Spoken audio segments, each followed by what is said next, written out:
Programme میں خوش آمدید. میں ہوں سلمان حسن, ساتھ موجود ہیں مجیب الرحمان شامی صاحب. ناظرین, جب آپ کو خدشہ ہو کہ آپ کو کوئی بیماری ہے, کوئی مسئلہ ہے, تو ظاہر ہے کسی لیبارٹری سے جا کے ٹیسٹ کرایا جاتا ہے, اور اس ٹیسٹ میں یہ پتہ چل جاتا ہے کہ جی آپ کو خدا نخواستہ کوئی انفیکشن تو نہیں ہے, کسی قسم کی کوئی بیماری تو نہیں ہے.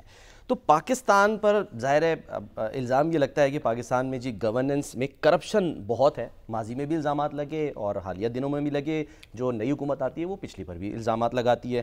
تو پھر اس کا فیصلہ یہ کیا گیا کہ کیوں نہ ایک ٹیسٹ کرا لیا جائے لیبارٹری سے, اور اس میں پتہ چل جائے گا کہ پاکستان میں کرپشن ہے یا نہیں ہے, اور اگر ہے تو پھر کہاں کہاں پر ہے اور کیسے اس کا خاتمہ کیا جا سکتا ہے. تو اس سلسلے میں پاکستان نے آئی ایم ایف سے رابطہ کیا, اور اس کے لیے پاکستان نے آئی ایم ایف کو درخواست کی کہ جی آپ ایک رپورٹ تیار کریں, governance and corruption diagnostic assessment کی جائے, تاکہ معلوم ہو کہ ریاستی ادارے جو ہیں اس میں کمزوری کہاں کہاں پر ہے, اس میں کرپشن کہاں کہاں پر ہے اور کس سطح پر ہے, اور اسے کیسے ختم کیا جا سکتا ہے. بہرحال اب جو جواب آیا وہاں سے وہ بڑا دلچسپ ہے, اور اس پر میں چاہوں گا کہ شامی صاحب ظاہر اظہار خیال ضرور کریں. شامی صاحب, سر رپورٹ اچھی نہیں آئی ٹیسٹ کی جو آئی ایم ایف نے ظاہر کیا. اس میں دلچسپ بات تو ایک تو یہ کہ یہ حکومت پاکستان نے خود جو ہے وہ درخواست دی تھی کہ یہ جو ہے ورلڈ بینک کے ساتھ مل کے اس پر ایک رپورٹ جو ہے وہ تیار کی جائے, اور جو اس رپورٹ کا 186 پیجز کی رپورٹ ہے, اس میں جو پریفیس ہے اس کا, اس میں لکھا ہے کہ the exercise included field visits from February 6 to 14 2025 and April 3 to 14 2025.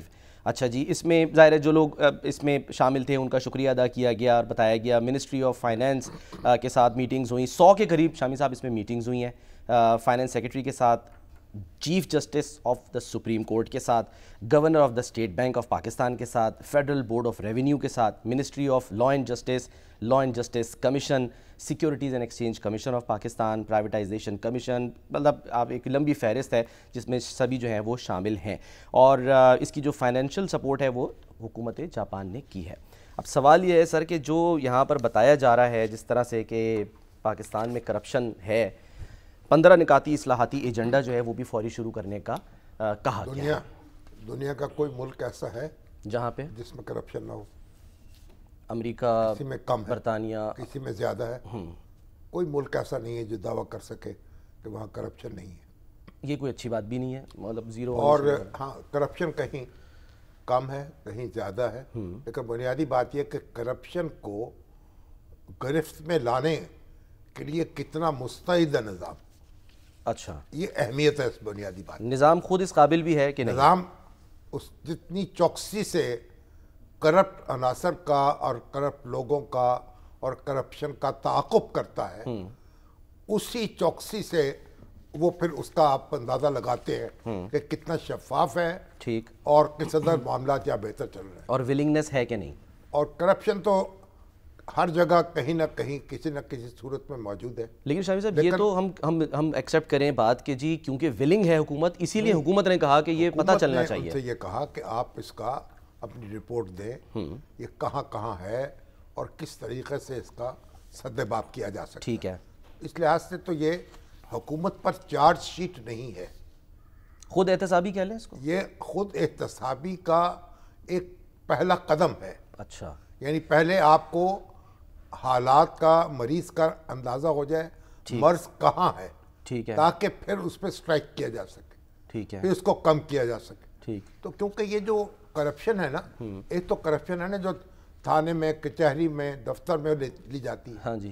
یہ کرپشن ایک وہ ہے جو آپ کو معلوم ہی نہیں ہوتا, آپ اس کا پکڑ ہی نہیں سکتے اس کو. اچھا, اور اس کے اندر بہت سی تو ایسی فریق اینڈ مل جل کے ہی کرپٹ ہوتے ہیں.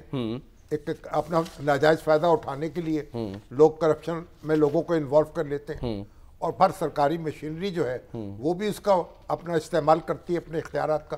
تو بہرحال یہ جو رپورٹ ہے یہ ہماری جو حالت زار ہے اس کی عکاسی کرتی ہے. کہہ رہی ہے سر ہر سطح پر پاکستان میں کرپشن ہے, اور طاقتور حلقوں نے معاشی پالیسیوں کو یرغمال بنایا ہوا ہے. یعنی ظاہر ہے کہ ایلیٹ کیپچر جیسا کہتے ہیں نا, کہ جو لوگ, جو مؤثر لوگ ہیں وہ ان کو رعایات بھی ملتی ہیں قانون میں اور قانون کا نفاذ بھی ان پہ نہیں ہو پاتا. اور عوام کو کوئی کام کروانا ہے تو رشوت دینی پڑتی ہے. تو یہ اس لیے جو رپورٹ آئی ہے اس پہ سنجیدگی سے غور کرنا چاہیے اور پھر اس کے بعد وہ اقدامات کرنے چاہیے کہ اس کو منیمائز کیا جا سکے اور ہم پاکستان کو زیادہ سے زیادہ شفاف بنایا جا سکے. اس میں کوئی زیادہ یعنی بہت اضطراب کی ضرورت نہیں ہے اور نہ ہی حکومت جو ہے اس پہ کوئی چڑھائی کرنے کی ضرورت ہے. ایک اچھا کام کیا ہے حکومت کو, اس کی توفیق ہوئی ہے, اب اس کا جائزہ لے کے اقدامات کرنے چاہیے اور پھر ہمیں آگے بڑھنا چاہیے. ٹھیک ہے. تو شامی صاحب ظاہر ہے جب یہ اتنی ساری میٹنگز ہوئی ہیں 100 کے قریب اور ہر تقریباً جو ہماری منسٹری ہے یا جو ادارہ ایون سپریم کورٹ کے ساتھ بھی, تو اس کا مطلب ہے کہ یہ سب کے سب ولنگ ہیں کہ یہ آپ کو تاکہ آپ کو اندازہ ہونا کہ کہاں افیکٹڈ بھی ہیں. ہاں یعنی آپ نے پوری تشخیص کرنی ہے نا کہ مرض نے کہاں کہاں پنجے گاڑ رکھے ہیں, کہاں کہاں, اور اس کا کتنا کتنا سنگین حملہ ہے, تبھی تو آپ اس کو کچھ کر سکیں گے سزباب. تو یہ یعنی آپ اس کو چارٹ شیٹ کے طور پہ نہ لیں. اچھا, یہ ایک اچھی کاوش ہے. یعنی ضروری نہیں ہے کہ اس کے آپ 100% جو کچھ کہا گیا ہے اس سے آپ اتفاق کریں. لیکن ایک جو اہم بات شامی صاحب کی گئی ہے وہ یہ کہ یہ رائٹرز کی بھی یعنی کہ میں رپورٹ دیکھ رہا تھا اس سلسلے میں کہ اگر یہ اصلاحات کر لے پاکستان, بہتری ہو جائے, تو جو پاکستان کی معیشت ہے یا جو جی ڈی پی ہے اس میں 5 سے 6.5% ہم اضافہ کر سکتے ہیں. کرپشن کی وجہ سے لیکیجز ہو رہی ہیں, لیکیجز ہوتی ہیں اور وہ بلیک اکانومی ہے, وہ زیادہ اس میں وسعت آتی ہے. تو اگر یہ اصلاحات کر لی جائیں تو اس میں پاکستان کی جی ڈی پی جو ہے اس میں بھی اضافہ ہو سکتا ہے. جی ڈی پی میں اضافہ ہوگا تو اب آپ کے ریونیو بھی اضافہ ہوگا. مطلب یہ ہے کہ یہ مطلب میں تو اس کو سمجھتا ہوں کہ یہ ایک جو بھی جن لوگوں نے بھی یہ رپورٹ جو کہ محرک بنے ہیں ان کو اپریشیٹ کیا جانا چاہیے, بجائے اس کے کہ ہم اس کو ایک صحیح مطلب صرف تنقید برائے تنقید کے لیے نہ کریں. ٹھیک ہے. اور پھر اس کے بعد ہمیں وہ اقدامات کرنے چاہیے. بنیادی بات یہ ہے شامی صاحب اس میں تو ایس آئی ایف سی جو ہے اس کو بھی تنقید کا نشانہ بنایا گیا. ہاں جی, کیونکہ وہ جو ہے یعنی ادارے تو ہم بنا لیتے ہیں پھر وہ مؤثر نہیں ہو پاتے. وہ ان کے وہ پھر وہی ریڈ ٹیپزم, وہی سرخ فیتا, کیوں مؤثر نہیں ہو پاتے, وہی تاخیری حربے. یعنی ہمارے ہاں اتنا گنجلک نظام بنا دیا ہے نا, اتنے ہاتھوں سے ہم کہہ رہے ہیں عرصہ دراز سے کہہ رہے ہیں 1 ونڈو آپریشن ہونا چاہیے, جو صنعتیں لگائے گا اس کو تمام فیسلٹی, مگر وہ جو فائل چلتی ہے مختلف محکمے ہیں, مختلف سطح ہیں, اور وفاقی سطح, مقامی سطح, پھر آپ صوبائی سطح, اور پھر اتنے درجوں سے اسے اتنے مراحل سے گزرنا پڑتا ہے کہ وہ وقت فوت ہو جاتا ہے. تو شامی صاحب یہ جو ادارہ ظاہر بنایا گیا تھا اس کا ایک مقصد تو یہی تھا نا, ریڈ ٹیپزم کا خاتمہ ہو. دوسری بات کہ کوئی بھی حکومت آئے جائے پالیسیز کا تسلسل ہو, اور پھر دیکھا جائے کہ اس کا نفاذ ہو گیا ہے.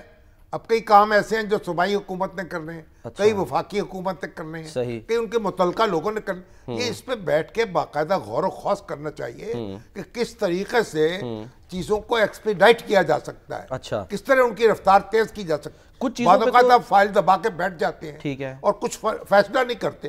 فیصلہ نہ کرنا اس کو بھی اب ڈر ہے. پہلے نیب کا ڈر ہوتا تھا کہ بھئی اداروں کا ڈر کہ جناب یہ کوئی فیصلہ کریں گے تو وہ دبوچ لیں گے. تو وہ فیصلہ جس میں بدنیتی جھلکتی ہو یا جس سے ایک مفاد کو حاصل کیا گیا, وگرنہ تو وہ اس پہ آپ کو اعتراض ہونا چاہیے, وگرنہ تو قوت فیصلہ شامل ہو جائے گی. جب قوت فیصلہ شامل ہو جائے گی تو آپ کی پوری انتظامی مشینری جو ہے وہ منجمد ہو جائے گی. ٹھیک ہے.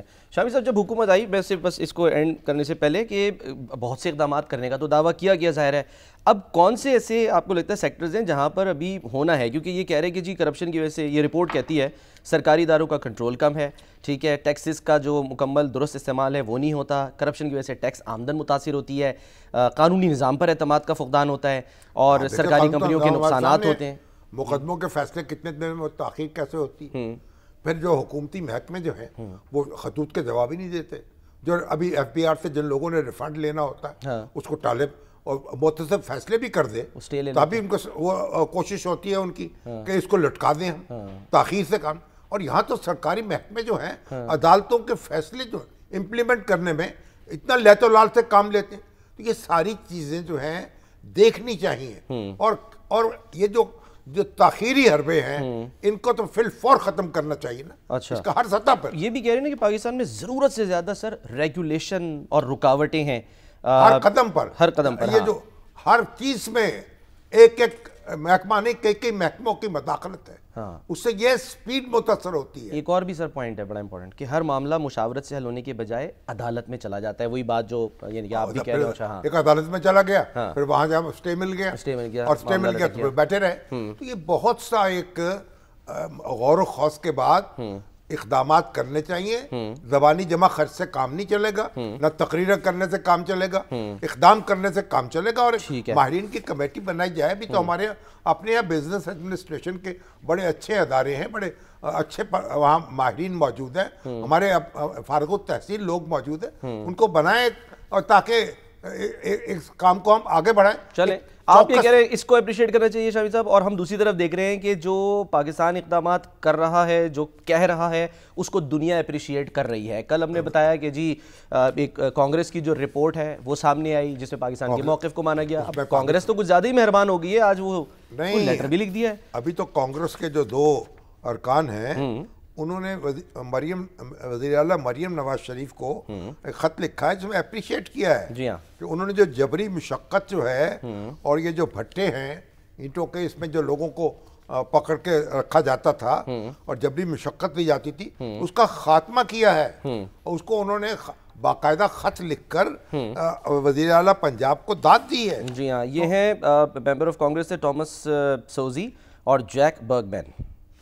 دونوں ارکان نے کہا ہے کہ بھائی سر انہوں نے کہا ہے کہ جی ماحولیات اور جبری مشقت کے خاتمے کے لیے پنجاب کے اقدامات قابل تعریف ہیں. انسانی حقوق کے نفاذ کے لیے، جبری مشقت کے خاتمے کے لیے وہ پنجاب حکومت کے جو اقدامات کیے ہیں ان کو ایک عالمی ماڈل سمجھ رہے ہیں، ایک نمونہ ہے دنیا کے سامنے جس کی پیروی کی جائے. قابل تقلید یعنی. ہاں جی، قابل تقلید بات ہے. ٹھیک ہے. اور اس کے علاوہ اس میں یہ بھی سر ذکر ہو رہا ہے کہ پنجاب میں جو اصلاحات ہیں وہ غیر ملکی سرمایہ کاری کو تیز کریں گی. جو سب سے بڑا پوائنٹ جو بار بار یہ سوال ہوتا ہے حکومت سے کہ جی فورن انویسٹمنٹ کیوں نہیں آ رہی ہے، یہ اصلاحات ہوں گی یا ہو رہی ہیں جس پر اپریسیشن ہو رہا ہے. نہیں آتے نا کہ لوگ بھاگ جاتے ہیں. آپ لوگ پیسے جو ہیں اگر منافع کماتے ہیں واپس نہیں لے جا سکتے. یہاں ٹیکس کا نظام ہمارا بہت سیدھا ہے. پھر آپ تو لوگ ایک قدم قدم پہ مشکلات ہیں، تو اس لیے پھر لوگ سرمایہ کاری سے گھبراتے ہیں. اگر ہم تمام چیزوں کو درست نہیں کریں گے اور صرف زبانی برسوں سے ہم قوالی کرتے چلے جا رہے ہیں اور کام نہیں کر پا رہے اور مطلوبہ نتائج نہیں نکل رہے.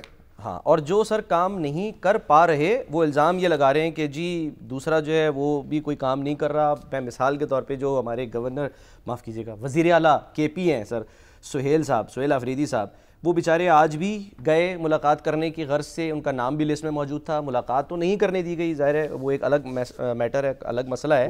لیکن جی ہاں ہری پور میں جو انہوں نے تقریر کی ہے نا اس پر نوٹس لے لیا الیکشن کمیشن آف پاکستان نے. ان کو ڈسکوالیفائی کیا گیا، ان کی نشست خالی ہوئی. اب ان کی اہلیہ محترمہ وہاں انتخاب لڑ رہی ہیں، ضمنی انتخاب. جی ہاں، انہوں نے کہا بڑی پرجوش تقریر کی شہرناز وزیر اعلیٰ نے، اور کہا کہ بھائی جو عمر ایوب کا مقابلہ جو ہے وہ اپنی اہلیہ سے ہے. اہلیہ کا مقابلہ عمر ایوب سے. ہاں جی، عمر ایوب نے جتنے ووٹ لیے تھے اب ان کی اہلیہ اس سے زیادہ ووٹ لے کے جیتیں گی. ٹھیک ہے، 1,94,000 ووٹ لیے تھے آخری بار. اور پھر اس طرح کے ایسے الفاظ بھی استعمال کیے گئے جس سے الیکشن کمیشن نے یہ تاثر لیا کہ بھئی یہ تو دھمکا رہے ہیں اور لوگ سرکاری ملازمین کو. میں سر اس پہ آتا ہوں، انہوں نے اس پہ وضاحت بھی دی ہے. لیکن ایک دلچسپ صرف ایک بات سر ذکر کرتے ہوئے کہ عمر ایوب خان صاحب 2002 میں مسلم لیگ قاف کے رہنما کی حیثیت سے یہاں سے جو ہے وہ کامیاب ہوئے. 2008 میں وہ الیکشن ہار گئے تھے. 2013 میں مسلم لیگ نون کی مطلب امیدوار کی حیثیت سے انہوں نے یعنی یہاں شکست جو ہے ان کو ملی تھی. پھر 2018 میں پاکستان تحریک انصاف کے رہنما بن گئے، وہ وہاں سے کامیاب قرار پائے. 2024 میں آزاد حیثیت میں انہوں نے الیکشن لڑا اور 1,94,000 ووٹ لیے. تو اب شہرناز ایوب صاحب وہ فیلڈ مارشل ایوب خان کے پوتے ہیں، گوہر ایوب خان کے مرحوم کے بیٹے ہیں. تو ان کا ایک اپنا خاندانی پس منظر بھی ہے، ایک ان کی کانسٹیٹوئنسی ہے اور یہاں سے وہ مسلسل الیکشن لڑ رہے ہیں. کبھی جیتتے ہیں کبھی ہارتے ہیں. لیکن اب انہوں نے کہا اب ان کو ڈسکوالیفائی کر دیا گیا تو ان کی اہلیہ ان کی جگہ حصہ لے رہی. اب وہ وزیر اعلیٰ جو ہیں